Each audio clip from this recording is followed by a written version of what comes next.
শীতকাল মানেই নলেন গুড়, খেজুর গুড়, নতুন চালের গুঁড়ো দিয়ে নানান রকম পিঠে পুলির সম্ভার। তবে আজ আপনাদের সঙ্গে শেয়ার করব নতুন ধরনের একটি পিঠের রেসিপি। নমস্কার, সম্পাস রান্নাঘর চ্যানেলটিতে আপনাদের সবাইকে স্বাগত। তো চলুন আপনাদের সবাইকে সাথে নিয়ে শুরু করি আজকের নতুন ধরনের পিঠের রেসিপি। প্রথমে এখানে নিয়েছি 100 গ্রাম মতন বাসমতি চাল। ভালো করে 2-3 বার ধুয়ে একটুখানি জল দিয়ে ঢাকা দিয়ে রেখে দেবো।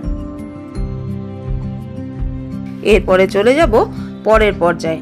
তো এখানে প্রথমে কড়াইয়ে 1 কাপ জল দিয়েছি, হাফ চামচ নুন দিয়েছি। জলটা যখন বেশ ভালোভাবে গরম হয়ে গেছে সেই সময় দিয়ে দিলাম 2 কাপ চালের গুঁড়ো। 2 কাপ চালের গুঁড়ো দিয়ে একটুখানি নাড়িয়ে নিয়েছি।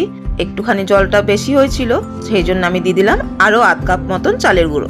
মোটামুটি 1 কাপ জলে 2.5 কাপ মতন চালের গুঁড়ো লেগেছে। ওজন হিসেবে দেখতে গেলে 250 থেকে 300 গ্রাম মতন লাগবে।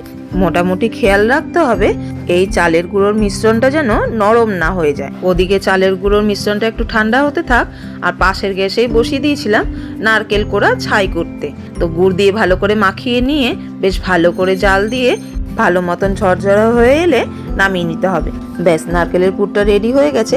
এবারে চলে যাই চালের গুঁড়োর মিশ্রণটাকে ডো বানাতে। এরকম একটা ছড়ানো পাত্রে নিয়ে হাত দিয়ে মুথে মুথে একদম মোলায়েম করে নিতে হবে। যদি একটুখানি নরম মনে হয় অল্প করে ওপর থেকে চালের গুঁড়ো ছড়িয়ে ছড়িয়ে এরকমভাবে মেখে নেবেন। যখন দেখবেন ওপরটা একদম মোলায়েম হয়ে এসছে তখন বুঝবেন চালের ডোটা রেডি হয়ে গেছে। এরকমভাবে পুরো একদম মোলায়েম করে মেখে নিয়ে ওপর থেকে একটা ভেজা কাপড় দিয়ে ঢাকা দিয়ে রাখবেন, না হলে ওপর দিকটা শুকিয়ে উঠতে পারে, তাতে কিন্তু পিঠেটা ভালো হবে না। ব্যাস, সব রেডি করে নিয়েছি নারকেলের পুর।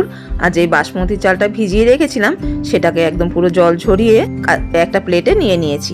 আর নিয়েছি একটা স্ট্রেনার পিঠেগুলো ভাপাতে দেওয়ার জন্য। এবারে চালের গুঁড়োর ডো থেকে ছোট ছোট করে লেচি কেটে হাতের সাহায্যে এরকম একটা বাটি আকারে গড়ে নেব।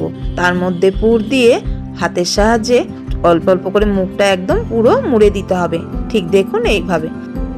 মোড়া হয়ে গেলে হাতের তেলোর মাঝে রেখে হাত দিয়ে চেপে চেপে এইভাবে গোল করে নেবেন।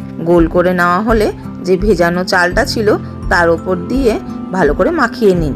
চালটা ভিজে থাকার কারণে খুব সহজেই পিঠের ওপরে লেগে যাবে। লক্ষ্য রাখবেন অন্তত পক্ষে আধ ঘন্টা যেন চালটা জলে ভেজানো থাকে, তারপরে জল ঝরিয়ে নিতে হবে। একইভাবে লেচি কেটে প্রত্যেকটা পিঠে ভালো করে বানিয়ে নিতে হবে। মুখটা মোড়ার সময় খুব ভালো করে মুড়ে নিতে হবে, না হলে কিন্তু যখন ভাপাবেন পিঠেগুলো ফেটে যেতে পারে। এখনকার এই ব্যস্ততা ভরা জীবনে এইসব পিঠে পুলির সময় সাপেক্ষ ব্যাপার বানানো, তো সেই জন্যই আর বানানোও হয়ে ওঠে না, আর সেরকম খাওয়াও হয় না। এখন তো সব রেডিমেডই কিনে খাওয়া হয়। তবে ছোটবেলায় যখন শীতের ছুটিতে মামার বাড়ি যেতাম, দিদার হাতে বানানো নানান রকম পিঠে পুলির সেই যে স্বাদ, সে তো আর নিজের হাতে পাই না। তবে একটু চেষ্টা করি যাতে দিদার মতন হয়। গল্প করতে করতে সব পিঠেগুলো বানানো হয়ে গেছে। ওপর থেকে একটু কমলা রঙের ফুড কালার দিয়ে ভাপাতে বসিয়ে দেবো। ওপর থেকে ফুড কালারটা দেওয়ার একটা কারণ আছে, সেটা যখন পুরো ভাপানো হয়ে যাবে তখন আপনাদের বলছি। পিঠেগুলো স্টিমে বসিয়ে ওপরের যে বাষ্পটা বেরোয় সেই মুখটাও একটা কাগজ দিয়ে বন্ধ করে দিতে হবে। এই দেখুন 15 মিনিট ভাপিয়ে নিয়েছি। আমাদের সব পিঠেগুলো রেডি হয়ে গেছে। রংটা দিয়েছিলাম, সেই জন্য একদম কদম ফুলের মতন রং হয়েছে, এই জন্যই এর নাম কদম পিঠে। দেখুন লাগছে তো বর্ষাকালের একগুচ্ছ কদম ফুল। তো আপনারাও একবার বাড়িতে এইভাবে ট্রাই করে দেখুন।